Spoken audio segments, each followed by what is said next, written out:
that's endangering the welfare of a child, and you see that, and you don't report it, you're just as guilty as the person who does it. So what did the feds know? Because the feds not coming there unless somebody made some allegations against Puff.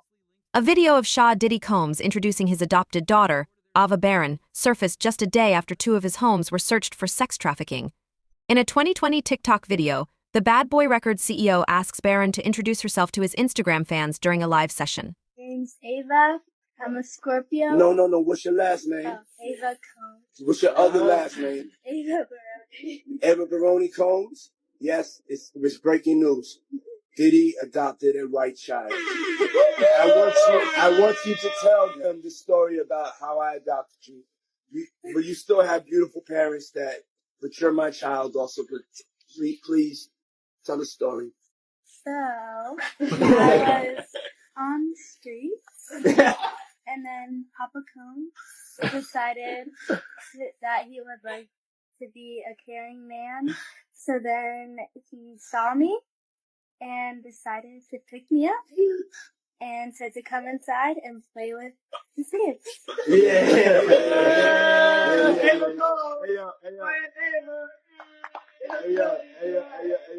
Ava, that's like a little bit like borderline suspect. I don't want nobody. We want to get it clear.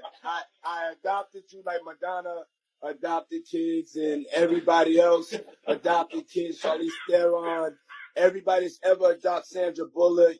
I adopted you because I felt that you could, enjoy also having a black parent to take care of you and help you out. So, just clarify it because it's crazy out here online. So you play with the kids. I got permission from your mother, and to say all of that, it's crazy out here. No, I met Jesse and Delilah when I was 6 months old. 6 months. And then we basically are sisters, all 4 of us. So. And then I always come over. Yeah. And it's Ava Baroni Combs. Come on. Let's go. The billionaire hip-hop entrepreneur then claimed to have adopted the white child. Many are now claiming this is similar to how Usher was groomed. Moved to New York City, and I lived with Sean Puffy Combs for a year. That's the crazy thing. Now, that was L.A. Reid's idea, right? We're sending you over to something called Puffy Flavor Camp. There you go.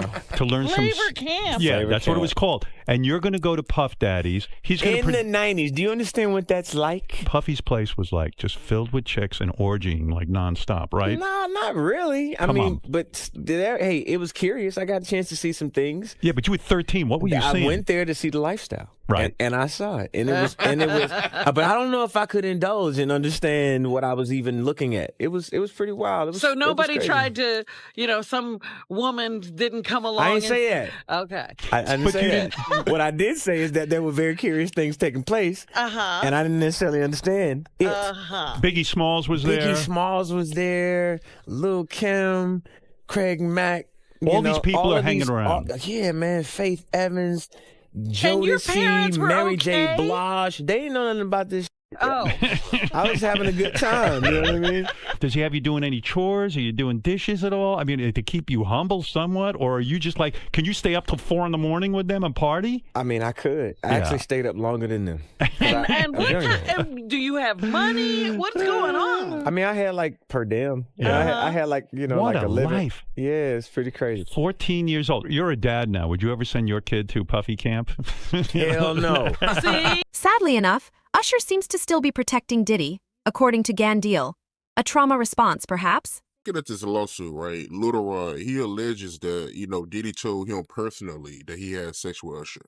And when you look at the lawsuit, even though they got Usher's name redacted, you could tell who it is because they described him as the guy that performed at the Super Bowl. Right. So, I mean, we all know who that is, but how you feel about that, man? Well, I mentioned that earlier, that he said about Stevie J. The Usher part, that's a touchy situation, man. You know what I'm saying? Because I had a certain feeling, and I felt a certain way when Usher got on Shay Shay, and I don't mean to mention other people's platform, but he got on Shay Shay and he mentioned how great and how good Puff taught him and everything. You know what I'm saying? About the business, right? I know, and people know, that was around that in that time that Puff and Usher did have a situation. And that situation led Usher to the hospital. Now, I let Usher explain that to y'all. I let Usher tell that story. But how dare you say a man that groomed you, you gonna give him a pass? Bro, you know I know. Let me reframe you on something. Remember, Usher? We was at the Swiss Hotel. Puff had Kim in the room, had one of Keith Sweat's baby mothers in the big room outside the master bedroom. He came outside in his robe. She gave him a fellatio right there. His back was turned to me. She gave him a fellatio. You knocked on the door. I came and opened the door for you. Puff went in the room. You came in the room and kissed that girl dead in her mouth. Now I'm telling that because you taking up with somebody that you know and a lot of more people know didn't do you right when you was at Diddy camp.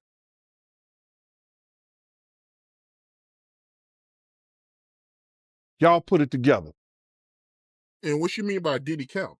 Remember? He was on one of the talk shows, the white guy with the curly hair. What's his name? The white guy with the curly hair.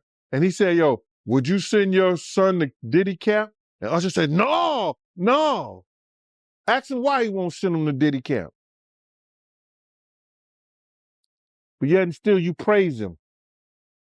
Damn, man, and you said that, I know you can't go into detail, but you said that it was a situation where Diddy sent him to the hospital? Let Usher explain that to you. Let Usher mama explain that to you. And the hospital was in Scarsdale, New York. The worst part is that it wasn't just Usher who was a major celebrity Diddy groomed as a kid. Many have pointed towards old footage with Diddy as further proof of Diddy being a groomer. Man, you good? I'm good. How are you? All right, young brother, everything's good? Everything's Selling great. out arenas and everything? Starting to act different, huh? No, you ain't been calling me and hanging out the way we used to hang out. Well, I mean, you try to get in contact with me, through all my, partners and whatnot. Mm-hmm. But you never really got my number, so. Correct. Okay. My number? Yeah. I'm gonna tell you my number. Yeah. It's 555. Minute. Woo! Okay. Okay.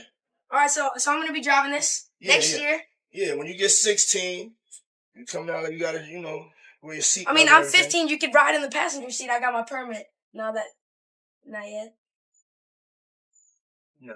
All right, 16. You're not ready. 16. Slow down. Let's slow down, Josh. Okay. Let's slow down, okay? One step at a time. But yeah, the keys is yours when you get 16. You're good to go. I'm good to go. Yeah. All right. And then when you get 18, you get the house. You get the mansion. Okay. I get the mansion? Yeah. All right. So where are we off to now? Where would you like to go? I mean, wherever you want to go. Where are we going? Yo, Justin, you ever seen the movie 48 Hours? Right now, he's having 48 hours with Diddy, him and his boy. They're having the times of their lives, like where we hanging out and what we doing. We can't really disclose, but it's definitely a 15-year-old's dream.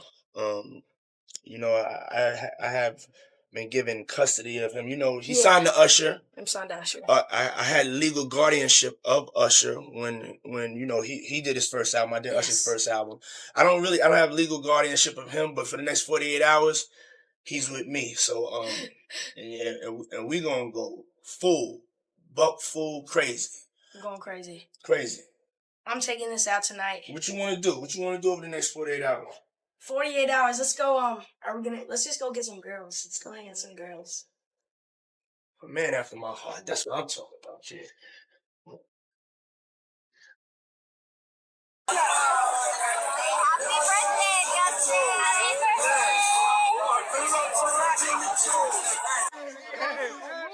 Welcome to the family, John.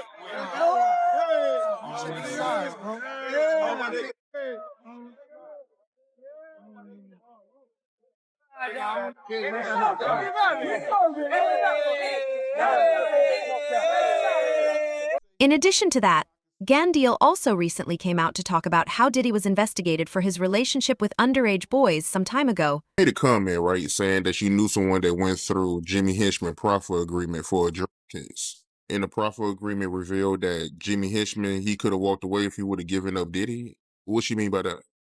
Well, what happened is that they had 9 different sessions with Jimmy Henchman regarding his proffer agreement. So that means the feds went in there 9 different times to talk to him.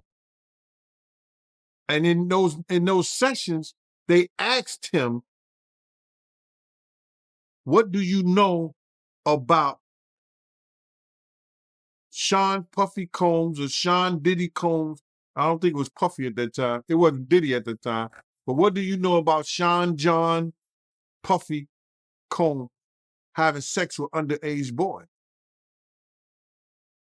And you got to realize, and people never think about this, that Jimmy and his brother,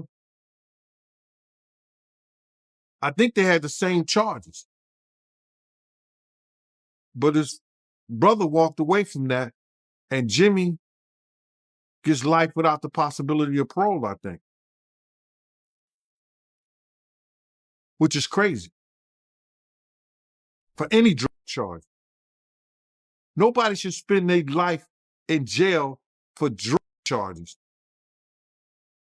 And just drug charges. But I think they try to tie him to some murders or something like that. I don't know that to be for sure.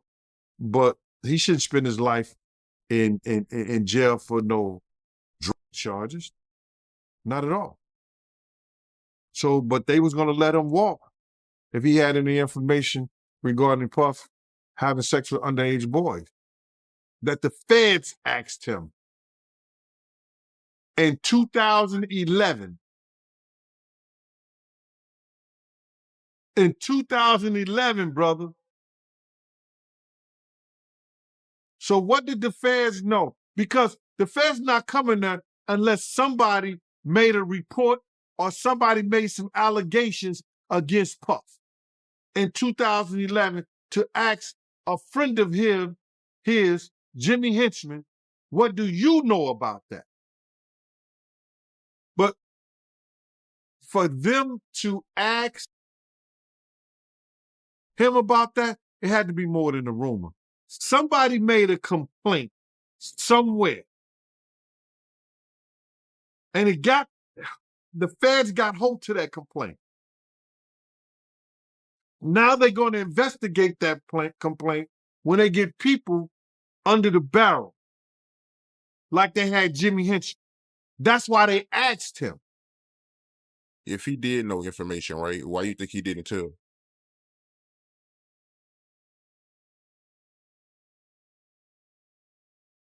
Then they would ask, how do you know? And then it comes into play, whereas that if you know of anybody that's in danger in the welfare of a child, and you see that, and you don't report it, you're just as guilty as the person who does it.